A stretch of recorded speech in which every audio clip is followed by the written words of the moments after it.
Hi, my name is Karina Perales.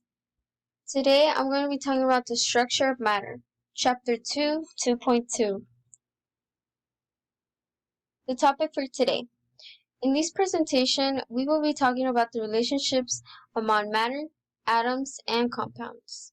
You can see there's two diagrams here, one of a compound and one of an atom.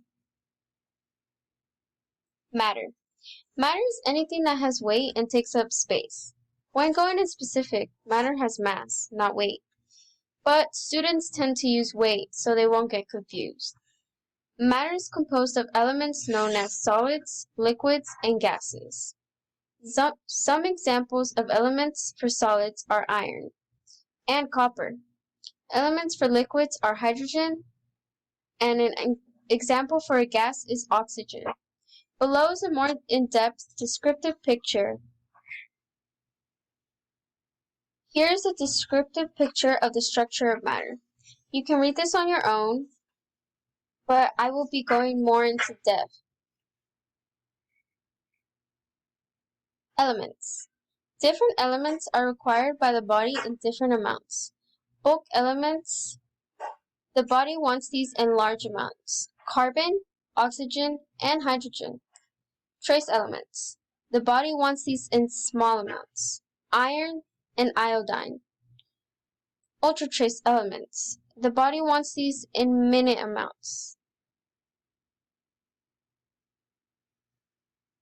This is an atom diagram.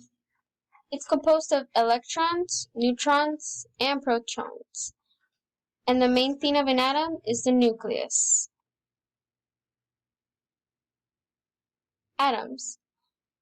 An atom is the smallest unit of an element that has the chemical properties of that element. It is also composed of subatomic particles. The subatomic particles are protons, neutrons, electrons, which make the nucleus. Atoms are like people because they are chemically identical, but they vary in size, weight, and how they interact with other atoms. Compounds. A compound is a particle formed when two or more atoms of different elements chemically combine. In short words, they are chemical combinations. An example of a compound is a main one H2O, also known as water. As you can see here in this picture, here's an element, also known as hydrogen and oxygen. And then this is a mixture, and then it forms the compound H2O, also known as water.